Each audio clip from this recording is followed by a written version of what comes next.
অমানবিক এবং নৃশংসতার নজির মালদহে ঠান্ডা পানীয়ের সাথে বিষ খাইয়ে অষ্টম শ্রেণীর এক ছাত্রীকে খুনের অভিযোগ উঠেছে প্রতিবেশী পূর্ণিমা মণ্ডল ও তার স্বামী পবিত্র মণ্ডলের বিরুদ্ধে।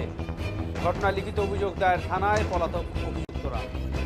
ঘটনাটি ঘটেছে মালদহের ইলিশ বাজার থানার বাগবাড়ি বাঁধ বিলপাড়া এলাকায়। মৃতের দাদা রাম মণ্ডল অভিযোগ করেন, গত 2 তারিখ বিকেলে বাড়িতে একাই ছিল তার বোন। প্রতিবেশী পূর্ণিমা মণ্ডল বাড়ি থেকে তার বোনকে ডেকে নিয়ে যায়। এরপর ঠান্ডা পানীয়ের সাথে ঘাস মারা বিষ মিশিয়ে তার বোনকে খাওয়ানো হয়। এরপরই তারা যখন জানতে পারে, তড়িঘড়ি তাকে উদ্ধার করে মালদা মেডিকেল কলেজ হাসপাতালে নিয়ে আসে।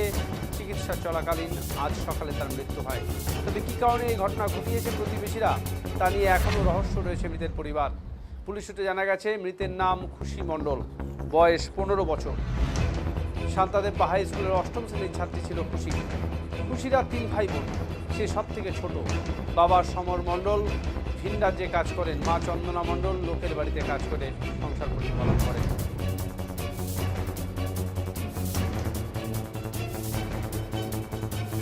আমার বোনকে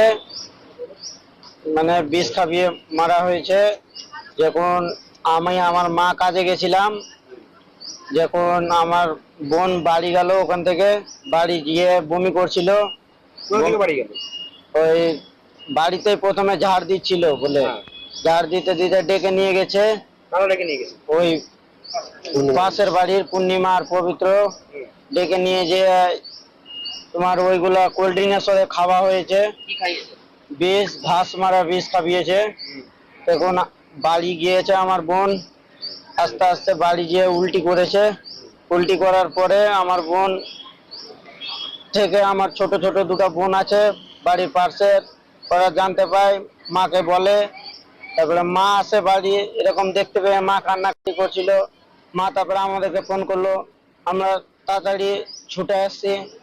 ছুটে আসার পরে আমরা দেখছি এরকম। তারপরে হাসপাতাল নিয়ে আসা হয়েছে।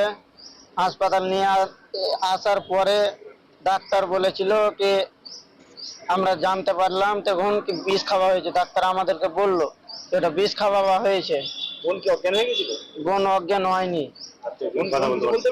বোন তখন কথা বলতে পারেনি। পরে করে আমার বোন কথা বলেছে। আমার বোনটা বললো কি বিষ খাওয়া হয়েছে, এরকম ভাবে অনেক রকমটাই বললো। 2 তারিখে। কেন, কোনো গন্ডগোল ছিল? কোনো গন্ডগোল না, কোনো কিছু না, কোনো ঝগড়া না, কোনো ঝামেলা কিছুই না। ওর মেয়ের 2টা বাচ্চা কাচ্চা আছে, ওদের সাথে আমার বোনরা মাঠে খেলতে থাকে সবসময়। ছাগল টাগল চড়াতে থাকে, ছাগল টাগল চড়াবার ওই চড়াতে চড়াতেই ওরকম করেছে। খেলা নিয়ে কোনো গন্ডগোল বা ছাগল চড়ানো? হ্যাঁ, ওইগুলা করতে করতে ওই বাড়ি যেতে পারে, এরকম করে গন্ডগোলটা করেছে। পুলিশ ধরেছে কাউকে? পুলিশ কেউ ধরেনি। ওরা বাড়িতে আছে না পালিয়ে গেছে? বলে 2 দিন হলো পালিয়ে গেছে, বাড়িতে নেই। আপনার নাম? আমার নাম রাম মণ্ডল। আর এর নাম, বোনের নাম? বোনের নাম হলো খুশি মণ্ডল। থানায় লিখিত অভিযোগ করেছেন? মেয়েটা প্রায় সন্ধ্যার দিকে 5টার সময় বাড়িতে ছিল একাই। ওর দাদা, ওর মা, ওর বাবা সবাই কাজ করে। ওর দাদা বাইরে ছিল, কাজ করছিল, ওর মাও কাজে গেছিল। ওর বাবা তো বাইরেই কাজ করে, ওর বাবা বাইরেই ছিল। ওই সন্ধ্যার মুহূর্তে ওই মেয়েটাকে বাড়ি থেকে ডাকা হয়েছে। পূর্ণিমা মণ্ডল মেয়েটাকে মনে হয় ডেকেছে বললো। হ্যাঁ, ডাকার পরে ওকে কোল্ড ড্রিঙ্কের সাথে ঘাস মারা বিষ খাইয়ে দিয়েছে। তখন কিন্তু বুঝতে পারেনি যেটা বিষ আছে, মেয়েটা বুঝতে পারেনি।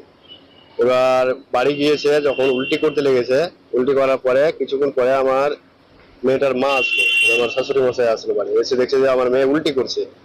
এবার ওই সময় উল্টি করতে করতে যখন বেশি উল্টি করতে লাগলো, তখন ওকে ওখান থেকে নিয়ে এসে মালদা মেডিকেল কলেজে ভর্তি করা হলো।